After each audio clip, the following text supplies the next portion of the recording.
Hello everyone, welcome back to enlightenment. आज हम discuss करेंगे असेसमेंट फॉर लर्निंग के इम्पोर्टेंट क्वेश्चंस।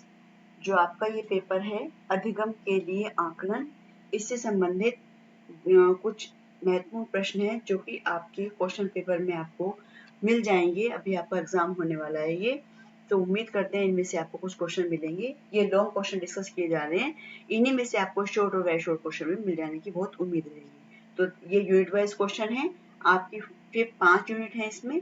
यहाँ पर हमने यूनिट वाइज क्वेश्चंस को लिया है। फर्स्ट यूनिट में जो है आपकी असेसमेंट एंड इवेल्युएशन। इस यूनिट में देखते हैं कौन कौन से क्वेश्चन बनते हैं।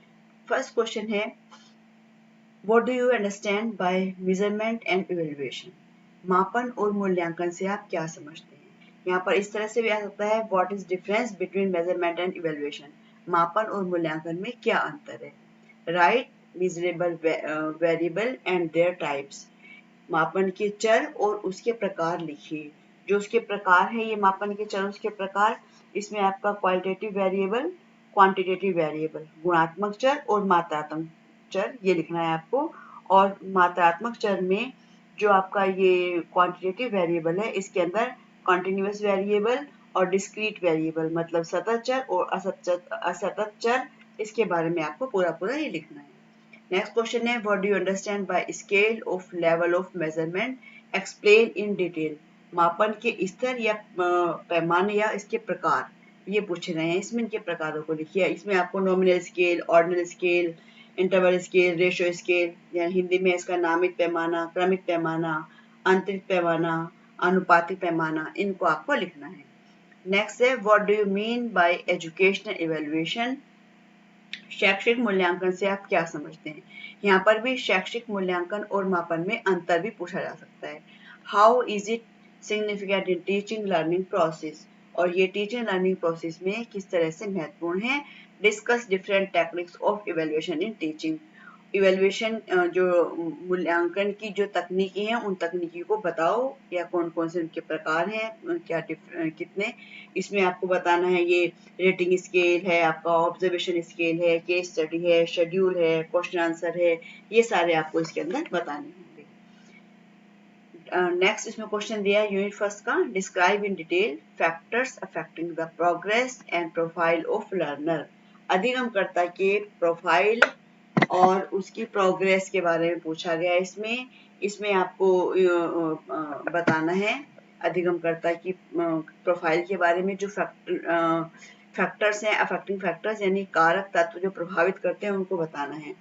और इस तरह से इसमें क्वेश्चन ऐसे भी आ सकता है कि अधिगमकर्ता की प्रोफाइल का निर्माण पूछ सकता है, या पूछ सकते हैं कि उसकी किस तरह से अधिगमकर्ता का प्रोफाइल किस तरह से बनाया जा सकता है, और उसका अधिगमकर्ता का प्रोफाइल बनाने की कौन कौन सी विधियां हैं। विधियां में भी आपको ये बताना है, ऑब्जर्वेशन है, मेथड है, इंटरव्यू मेथड है, क्वेश्चनियर है, टेलीफोनिक और कम्युनिकेशन है, पोस्टल और ईमेल है, ये सब आपको बताना है। अब देखते हैं नेक्स्ट यूनिट में कौन से क्वेश्चन है। नेक्स्ट यूनिट है आपकी assessment and tools. Assessment and tools इसमें है, what do you mean bye tools of measurement and evaluation? Describe in detail. ये फर्स्ट यूनिट में भी क्वेश्चन बनता है और सेकंड यूनिट में बनता है। सेकंड यूनिट में टूल पूछे गए हैं कि मेजरमेंट के टूल कौन कौन से हैं। टूल आप यही हैं आपके interview, observation, questionnaire, rating scale, checklist और शेड्यूल, केस, यही सब आपको इसके बारे में पूरा बताना है। इसमें भी आपको मेजरमेंट और इवैल्यूएशन पहले बता देना होगा क्या होता है, उसके बाद फिर आपको टूल पर आना है लॉन्ग क्वेश्चन के लिए। नेक्स्ट क्वेश्चन है आपका, what do you mean by achievement test? उपलब्धि परीक्षण क्या है या किसे कहते हैं? What are these types? इसके कौन कौन से प्रकार हैं अचीवमेंट टेस्ट के?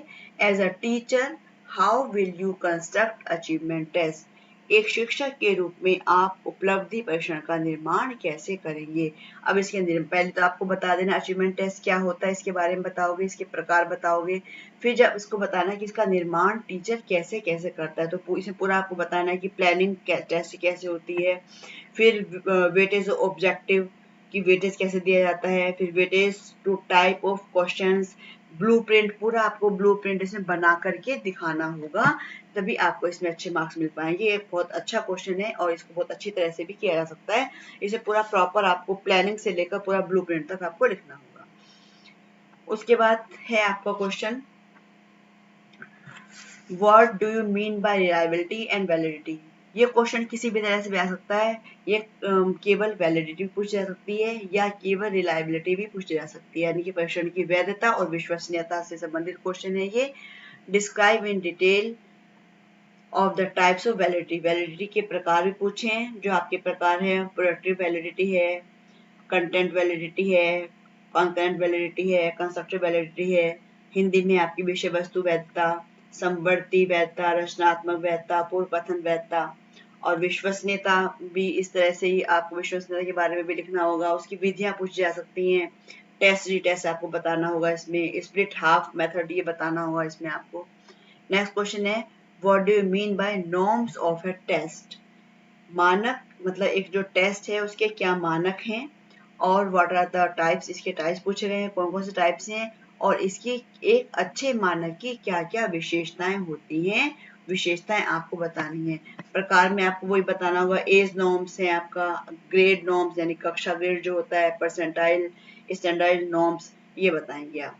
और विशेषताएं ऐसी क्या होंगी कि जो भी हमारा टेस्ट है वो रिलायबल होना चाहिए, इसकी रेलिवेंसी होनी चाहिए, सार्थकता होनी चाहिए और नवीनता होनी चाहिए। इस तरह से अच्छे टेस्ट की विशेषताएं हैं। अब थर्ड यूनिट में हम चलते हैं। थर्ड यूनिट है आपकी technique of test conduct. First question है इसमें, what do you understand by establishment of rapport. सौहार्द स्थापना से आप क्या समझते हैं। What is the need and importance of establishment of rapport. इसकी आवश्यकता क्या है, इसके उद्देश्य क्या है, क्या महत्व है, ये आपको लिखना है। तो इसका जो 3 पार्ट एक तरह से होगा इस क्वेश्चन के। पहले तो आपको रैपर्ड बताना है क्या है, उसके बाद आपको नीड इंपॉर्टेंट बतानी है, नीड्स बतानी है, फिर इंपॉर्टेंस बतानी है। उसके बाद है आपका what do you understand by the strength of ICT in education. और एक यहाँ पर क्वेश्चन मैंने लिया है यहाँ पर, role of information technology on examination. तो ये दोनों कुछ मिलते जुलते क्वेश्चन हैं, आपको आईसीटी से रिलेटेड क्वेश्चन लिखने हैं कि परीक्षा में जो इंफॉर्मेशन टेक्नोलॉजी है इसका क्या रोल है, और यह शिक्षा के क्षेत्र में आईसीटी का क्या क्या स्ट्रेंथ है, उस स्ट्रेंथ को आपको लिखना है। Describe in detail about whispering and कॉपिंग in examination. जो एग्जामिनेशन में कॉपिंग करना यानी कि नकल करना, और विस्परिंग जो ऐसा बोलना कि जो मतलब धीरे धीरे बोलना, बहुत कम विस्परिंग करके बात करना, तो वो क्या है वो आपको इसमें लिखना है। नेक्स्ट वो आपकी यूनिट है फोर्थ यूनिट है आपकी data and measures of central tendency. What do you understand by the graphical representation. आंकड़ों के रेखीय प्रदर्शन से आप क्या समझते हैं। व्हाट आर द टाइप्स, इसके टाइप्स बताने हैं, आवश्यकता है वो बतानी है, क्या महत्व है ग्राफिकल रिप्रेजेंटेशन का यानी कि आंकड़ों के रेखीय प्रदर्शन का, ये आपको लिखना है। और उसके बाद आपका मीन मोड मीडियन, ये भी आप पढ़ के जाइएगा। मीन मोड मीडियन से आपको शॉर्ट और वेरी शॉर्ट क्वेश्चन भी मिल जाएंगे। क्या होता है, लॉन्ग क्वेश्चन भी से पूछा जाता है। लास्ट ईयर इसमें से एक लॉन्ग क्वेश्चन आया था। What do you mean bye percentile and ogive, ये बताना है आपको। अब नेक्स्ट यूनिट आपकी fifth unit, measure of variability and correlation. What do you understand by the method of correlation? सहसंबंध विधि से आप क्या समझते हैं, और आपको एक्सप्लेन करना है स्पेयरमैन का रैंक डिफरेंस मेथड। इस तरह से पियर्सन का जो कोरिलेशन मेथड है वो विद कैलकुलेशन आपको एक्सप्लेन करना है, ये पूछा जा सकता है। नेक्स्ट आपका क्वेश्चन है, नेक्स्ट जो यूनिट है आपकी 6th यूनिट है, what do you mean by normal probability curve. NPC पूछा गया इसमें, सामान्य संभावना वक्र क्या होता है।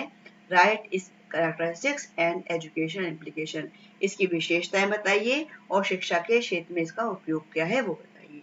नेक्स्ट क्वेश्चन है, explain about kurtosis and skewness, वक्रता और विषमता के बारे में इसमें पूछा गया है। तो ये जो क्वेश्चन है ये इंपॉर्टेंट क्वेश्चन है। इनमें से उम्मीद है आपको क्वेश्चन जरूर, आपके जो 2 लॉन्ग क्वेश्चन आने वाले हैं वो 2 लॉन्ग क्वेश्चन तो मिल ही जाएंगे। उम्मीद है कि इसमें से शॉर्ट और वेरी शॉर्ट क्वेश्चन भी आपको मिल जाए, तो आपको ये क्वेश्चन अच्छे से तैयार कर लेने हैं। Thank you so